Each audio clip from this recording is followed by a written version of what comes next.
Bonjour et bienvenue dans Météo du Bitcoin, j'espère que vous allez bien. Moi, pas mal, mais je viens de faire une météo complète qui était incroyable et j'avais pas le son du micro et du coup il va falloir que je le refasse avec le même enthousiasme et la même pêche que la précédente. Donc globalement, on va parler du BTC, on va parler du Nasdaq, on va parler du dollar index, on va parler de la pression macro qu'on subit actuellement dans les cryptos, de ce qu'on pouvait espérer sur le Bitcoin et sur les altcoins et un petit peu voilà, des perspectives futuristiques sur l'avenir du marché avec un petit peu de science-fiction. On va se projeter comme ça et de voir un petit peu ce qui se passe. Donc je vous refais un petit topo, puis ça fait pas mal de temps qu'on n'a pas fait de météo du Bitcoin. J'étais plus actif dans le groupe Alpha Team, j'ai pas trop le temps de faire des vidéos. Donc du coup on avait eu cette réintégration dans le range, gros push, et c'était un gros push qui a été alimenté par les super whales, je les appelle comme ça. Si vous allez sur Material Indicator sur Telegram, toutes les 2 heures, vous pouvez voir les CVD, Cumulative Volume Delta. Donc, c'est les ordres d'achat ou vente agressifs selon la taille des positions. Et c'est quelque chose que j'aime bien regarder. Et j'identifie dans les 1 million à 10 millions ce que j'appelle des super whales parce que je les avais déjà repérés en 2021, alimenter le bull market, tandis que tout le monde était à contresens. Les super whales absorbaient, et c'est ce qui a généré le mouvement qu'on a connu up only en 2020. Et donc ici, pendant le gros rallye, on a vu que dans l'order book, dans la heatmap, il y avait beaucoup d'ordres de vente et en général, le Bitcoin va faire le chemin de moindre résistance. Il ne va pas se heurter aux ordres de vente, mais ici, les super whales ont tapé dedans et pour moi, il y avait projet. Il y avait projet qui a été contrarié par une pression du Nasdaq. Alors, mais aussi une augmentation ici de la densité des murs à côté des 70 000. Donc la pression du Nasdaq, c'est quelque chose qu'il faut considérer parce qu'il se passe des choses au niveau des États-Unis. Le Nasdaq n'avait pas retracé sérieusement depuis longtemps et ici il est un petit peu en chute libre. Alors que Goldman Sachs nous fait régulièrement des calls, il faut savoir que Goldman Sachs sont de très bons contre-indicateurs. Goldman Sachs nous a annoncé il y a quelques jours, ne vous inquiétez pas, on est très optimiste sur Nvidia. Tu te dis, mais putain, qu'est-ce qui va te tomber sur la tête? Et hier, ils annoncent qu'ils sont très optimistes sur Amazon. Et tu te dis, ok, donc le Nasdaq, en fait, il va se faire défoncer le fion. Donc le problème, c'est que maintenant que les big boys ont intégré les cryptos et en particulier Bitcoin dans leur portfolio, eh ben, on a quand même une corrélation relativement forte entre les indices boursiers et le Bitcoin. Et du coup, même si BTC était fort et résilient pendant tous ces jours-ci, eh ben, il a subi la pression pendant les sessions américaines avec des pressions sur le Nasdaq, avec des journées vendeuses de plus de 2%. Les boomers en position latérale de sécurité, ils n'ont pas l'habitude de se faire défoncer à ce point-là et ça peut être plus grave que ça alors qu'en ce moment on voit que Biden est peut-être sur son lit de mort ou en tout cas en train de mourir, c'est ce qu'on voit sur les news. On verra un petit peu ce qui nous pend au nez. Au niveau, en général, ces chutes sont liées à une corrélation inversée au dollar index, mais pas tant que ça ici. On avait ici un M-top, réintégration dans le range, et ici 2 petites bougies rouges. Il n'y a rien de si méchant dans le dollar qui pourrait supposer que le Nasdaq va se faire massacrer. Donc soit il y en a un qui bluffe, soit il y a quelque chose qui ne s'est pas exprimé totalement. Mais je garde toujours en tête ce qui s'est passé le 13 mars 2020, l'énorme rallye très rapide du dollar index et qui a crashé le gold, les assets à risque, les indices boursiers, mais aussi le Bitcoin qui s'est fait une chute de 50%. Je ne pense pas qu'on sera dans les mêmes... dans la même situation, on n'est pas du tout dans la même situation actuellement avec le BTC qui est quand même relativement fort. Mais en tout cas, ces 2 petites journées rouges peuvent nous laisser supposer 2 choses. Soit on a réintégré le range et on va retester mid-range ici, donc je vous le dessine le range hein, si vous ne le voyez pas. On réintègre mid-range pour le dollar index et ça continue à faire de pression sur les assets à risque. Soit on retourne vers le bas et on fait un nouveau plus bas creux ici, et du coup ça veut dire que dollar est vraiment en train de l'accepter en dehors de ce big range et qu'il est en train de prendre une petite tendance baissière qui peut mettre bien les investisseurs avec la fin entre guillemets d'une grosse vente au niveau du Nasdaq et des assets technologiques, et pourquoi pas une reprise du BTC qui était plutôt forte avec, comme je vous disais, les super whales qui avaient projet. Alors les super whales qui avaient projet, comme je vous disais, elles peuvent à elles toutes seules envoyer le prix où elles le désirent, mais il y a aussi les violets qui sont des whales en général, et le prix a tendance à suivre ce qui se passe au niveau du violet. Mais si jamais il y a lutte ou conflit, c'est souvent les super whales qui gagnent. Donc mon idée étant avant hier soir, parce que hier soir on commence maintenant à sentir la pression, c'est qu'il y avait les moyens ici pour Bitcoin d'aller chercher les ATH, et que s'il y a des super whales qui tapent dans les ordres de vente volontiers, alors que le public est complètement à la ramasse, complètement à l'extrême opposé du mouvement. On voit que c'est les petits oranges là qui ont vendu tout le rallye globalement, ils étaient complètement en disbelief. Contre du coup le public a tort, mais ici ils ont été entre guillemets sauvés, le public, avec cette pression au niveau du Nasdaq qui commence à se faire sentir sur BTC, avec aussi l'augmentation des murs de vente qui a eu lieu dans cette zone et qui rend difficile à traverser. Si on met une VWAP ancrée vis-à-vis du point bas, ceux qui ont DCA tout le bas ont une entrée moyenne dans les 60 000, 61 000.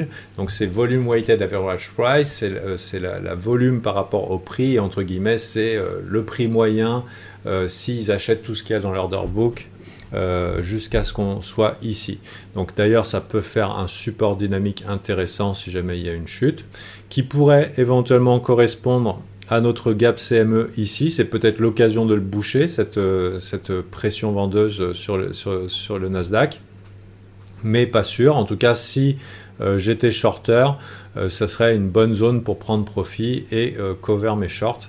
Mais du coup, l'idée était plutôt que BTC avait les moyens, avant qu'on ait cette pression macro, avait les moyens d'aller chercher les ATH, et c'est en train de changer depuis 3 jours et on commence à le sentir.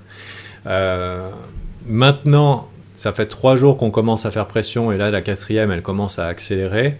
Je ne sais pas si les gens se rendent compte que ça tourne mal, ou que voilà, il y a cette corrélation internationale qui a lieu. Mais maintenant, il nous faut maintenant un retournement de tendance. Il nous faut un retournement de tendance, enfin une structure qui nous dise ok, ça se calme, pour aller chercher cet ATH. Et évidemment, c'est au niveau du Nasdaq qu'on pourra voir, on attend l'autorisation entre guillemets du Nasdaq, soit une décorrélation du Bitcoin par rapport au Nasdaq qui commence à faire une petite structure en 4 heures, soit un Nasdaq qui commence à fatiguer à la vente, mais on dirait qu'il ne se fatigue pas du tout. Donc ça va jouer pas mal pendant les sessions américaines. On veut voir une fatigue au niveau de la vente sur les indices boursiers pour que BTC ne se fasse pas entraîner à la baisse, et par qui plus est les altcoins qui vont avec. Parce que pour que les altcoins ça se passe bien, il nous faut un BTC relativement en forme. Donc si jamais, voilà, et ça c'est juste pour BTC, et voilà, mais j'aurais voulu faire plus clair. Ma précédente vidéo que vous verrez jamais l'était plus, mais j'espère que j'ai rien oublié. Bien sûr, cette pression vendeuse, indice boursier, avec entre guillemets tourmente macro qui s'exprime sur le BTC, s'exprime aussi sur les altcoins. Et déjà sur les altcoins, c'était pas si facile que les gens pensaient. Les gens pensent, on voit souvent les influenceurs qui disent oui, la saison, tu as juste à tenir tes positions et t'inquiète, tu vas faire ton x10, ton x100. On a vu que c'était beaucoup plus complexe que ça et qu'il fallait sélectionner ces assets. Chez Alpha Team, on n'est pas partisan de la saison, on est partisan de la select saison. Tu choisis bien les assets, tu es attentif à la méta du moment, c'est-à-dire là où c'est facile entre guillemets, là où il y a de la force et là où tu as les élus qui se manifestent. Parmi eux, on a pu voir un petit peu Mavia, Mew, Ponké, Popcat, WLD, XRP qui ont fait des choses. Et il faut quand même être attentif à là où il y a, entre guillemets, de la force et de ne pas se faire prendre faut pas investir sa thune dans quelque chose en espérant que la tendance s'inverse, alors qu'en fait, ça fait longtemps que si tu regardes en graphe ou si tu utilises des indicateurs de tendance, ils sont pas là. Tu utilises les EMA, tu utilises Ishimoku, tu utilises Supertrend, tu regardes en daily, c'est la merde partout, mais les gens, ils continuent à holder des bagues comme ça avec des indicateurs de tendance qui leur disent que c'est la merde, alors qu'en fait, oui, il y a ZRO aussi qui était pas mal. Donc Turbo aussi qui était pas mal, enfin voilà. Il y a eu des rallyes qui ont eu lieu, mais il fallait être sélectif, observateur et sélectif pour ne pas mettre sa thune dans des choses où finalement c'est relativement mort parce que tout le monde a acheté la même chose, tout le monde a vu les mêmes vidéos, des mêmes influenceurs, 50 000 vues sur la même vidéo, même influenceur, qui eux-mêmes ont copié une vidéo d'un Américain qui donne les mêmes assets et tout. On a tous les mêmes bagues et puis il n'y a pas de nouvel argent dans le marché et tout le monde espère un miracle. Il faut être vachement plus précis, vachement plus sniper dans ce marché. Et pour aggraver un petit peu la situation, histoire que je sois bien alarmiste et que je vous mette la misère, c'est pas par plaisir, c'est juste éventuellement vous réveiller, c'est que la BTC dominance est clairement ici dans une structure boule. D'un point de vue daily, si on met en weekly, je pense que ça ressemblerait à un altcoin que vous auriez peut-être envie d'acheter. Mais il y a des gens qui ne comprennent pas que si BTC... déjà, on a besoin que BTC soit bull pour que le reste respire. Déjà, on peut pas avoir une pression vendeuse permanente sur le BTC, donc Nasdaq into BTC pression vendeuse, et espérer que ton altcoin il va s'épanouir tranquillement. D'ailleurs, la plupart de nos stratégies en trading ou en investissement crypto sont dépendants un petit peu de ce que faire le Bitcoin et on est obligé un petit peu de monitorer parce que si jamais il n'est pas en forme, ça abîme un petit peu tes probabilités de réussite de ton trade sur ton altcoin préféré. Donc ici, ce qui se passe, c'est que BTC, on a besoin qu'il nous donne le feu vert, et BTC qui nous donne le feu vert, c'est simplement les super whales qui sont capables d'emmener le prix ici, c'est-à-dire à un ATH, pour que leur moyenne d'achat, qui est dans cette zone-là, trouve facilement acheteurs dans cette zone-là. Et qui seront les acheteurs si par exemple les super whales elles emmènent le prix ici? Les acheteurs, ce seront tous les shorts qui ont mis leur stop ici et qui soit sont liquidés là, qui se retrouvent des acheteurs forcés, soit stoppés là, qui se retrouvent à buy stopper leurs shorts. Et du coup, ça leur permet de trouver clients faciles s'ils avaient les moyens de traverser. Je pense qu'ils avaient moyen de traverser. Sinon, ils n'auraient pas attaqué directement dans les murs de vente. Je pense qu'ils avaient établi à peu près le budget dont ils auraient besoin pour traverser jusqu'à l'ATH. Je parle des super whales et qui trouveraient facilement acheteurs de l'autre côté, qui sont du coup toutes les personnes qui ont short dans cette zone et qui attendent de se faire stopper ici, qui se retrouvent des clients potentiels à l'achat. Donc, il ne faut pas sous-estimer, après quasiment 6 mois de consolidation BTC ici, il ne faut pas sous-estimer ce qui peut se passer à un ATH. Et je pense personnellement qu'à un ATH, on risque d'avoir ce qu'on a connu ici. Et cette bougie-là qu'on voit en weekly, en daily est de la même taille. C'est qu'après la longue consolidation qu'on a eue là, on a tellement accumulé de shorts au-dessus qu'on s'est tapé un mouvement qui déchire les visages, qui surprend quoi. Et il y a de fortes chances, je pense que si jamais les super whales ou en tout cas le marché arrive à traverser ces murs de vente et à passer un nouvel ATH, on va se retrouver avec une bougie qui va décoiffer et qui va nous propulser dans les 80 000 voire 100 000 assez rapidement et augmenter la dominance BTC énormément. Là où il y a beaucoup de gens qui s'attendent que un nouvel ATH sur BTC c'est bon, c'est la halle saison, de toute façon c'est ce qu'ils disent tout le temps. Il y a Biden qui pète la halle saison, il y a Trump qui a changé de coiffure la halle saison. Donc voilà, c'est une chanson récurrente. Mais pour la petite histoire, entre 2019 et 2020, tout le monde disait la halle saison, elle est arrivée en 2021 quand plus personne n'y croyait. Mais ce qui risque de se passer ici, je ne dis pas qu'il n'y en aura pas, Ce qui risque de se passer ici avec un BTC qui se téléporte dans les 80 000, 100 000, ce qui est très probable. Ça passe l'ATH avec les consolidations qu'on a eues. C'est très probable que BTC vraiment se téléporte, ou en tout cas fasse un move vraiment explosif. Et ce qui peut se passer, c'est que les investisseurs crypto coincés, les venture capitalistes qui ont acheté plein d'altcoins et qui se retrouvent avec des gros bags, dans un mouvement comme ça, les altcoins contre BTC prennent une pression folle et on pourrait voir des gens vouloir vendre le plus rapidement possible leurs alts pour avoir du BTC, attraper du BTC et augmenter encore plus la souffrance des holders d'altcoins qui attendent un miracle. Donc donc je sais pas si vous savez, mais ça c'est un graphe qui est bull, hein, c'est un graphe qui est bull. Si BTC passe à un ATH, ça risque de faire encore plus mal aux holders d'altcoins, surtout si le mouvement est explosif, parce que voilà, il y a des gens qui vont FOMO le BTC en larguant leurs alts contre le BTC et ça risque de faire très mal. Et c'est ce qui se passe à chaque bull market en réalité, c'est que BTC fait son move, les gens commencent à dire waouh, BTC is king, et après ils y croient plus du tout aux alts, et c'est là que BTC se met à plus rien faire, arrange et les alts à briller. Et du coup on essaiera d'être attentif à ce qui se passe.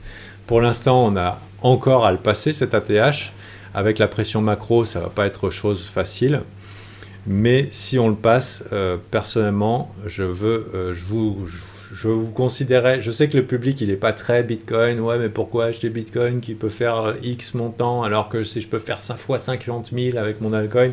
Bon déjà cette chanson elle commence à être usée parce que on les attend encore les fois 50 000, ça ressemble plus à des moins 80%, de moins 80%, donc du coup, quand même considérer que BTC il a un beau graphique et que en tant qu'investisseur, ne pas considérer avoir du BTC dans son portfolio, ça peut être une grave erreur, surtout au moment où on va traverser ici. Voilà. Donc plutôt que de se jeter sur l'alt en disant c'est sûr, la saison elle est là, bien rider le BTC, attendre qu'il ait fini de faire des dégâts dans les graphiques des altcoins versus BTC, contre la paire BTC, et ensuite voir une forme de stabilisation et ensuite faire le switch sur les alts. Bien sûr, il y a des alts qui suivent BTC avec un plus grand bêta, ça veut dire avec une plus grosse volatilité. On a vu que Sol, c'est un coin qui suit BTC souvent dans la même direction, mais voilà, c'est pas garanti, il faut être très très très observateur. Voilà, c'est tout pour moi aujourd'hui. J'espère vous avoir été d'une aide. Sachez qu'avec Thomas, on va réouvrir un défi crypto invest probablement dans un mois ou deux. Je ne sais pas exactement, ce qui vous donnera l'opportunité d'être formé gratuitement par nous pendant une semaine. Et c'est une bonne opportunité. Et aussi d'accéder à Alpha Team à un prix exceptionnel. Si ça vous dit de level up, de développer les talents d'observation, de stratégie qui vous permettront de compétitionner et de ne pas vous nourrir d'espoir ou de désir de chance, hein. Je veux dire, le marché ne va pas vous faire de menu gratuit. Il faut vraiment devenir meilleur pour pouvoir performer, et ce marché a montré qu'il fallait être d'un niveau un petit peu plus au-dessus pour pouvoir prospérer. Notamment, ces derniers temps, on a vu que c'était pas si facile que ça. Allez, bonne journée à vous, et puis à la prochaine. Moi, je vais prendre une dizaine de jours. Là, j'ai ma soeur qui vient à la maison. On va profiter de l'île Maurice tranquillou. Des petites sorties bateau, les bonnes choses pour lui faire enjoy ses vacances. Donc je ne serai pas très présent sur YouTube. Je pense que Thomas va vous faire des shorts comme d'habitude. En tout cas, merci de m'avoir écouté jusque là, si vous êtes allé jusque là. Je ne pense pas vous avoir annoncé de mauvaises nouvelles. Ce que je vous ai annoncé, c'est que ça peut bien se passer si Nasdaq arrête de vendre comme un ouf, ou que BTC décorrèle, et que si jamais BTC passe à l'ATH, ça risque de se passer très bien, mais il ne faudra pas ignorer BTC. Donc il faudra bien le rider. Si c'est tout le bien que je vous souhaite, Si vous avez bien compris tout ce que je vous ai dit ici, je pense que là, avec ce petit résumé, c'est clair. Allez, merci d'avoir regardé, à très bientôt. N'hésitez pas à like, partager cette vidéo. Je ne sais pas s'il y a des gens qui sont intéressés pour m'écouter, mais en tout cas, je fais comme si, hein, et vous étiez là, et c'est cool. Allez, bye!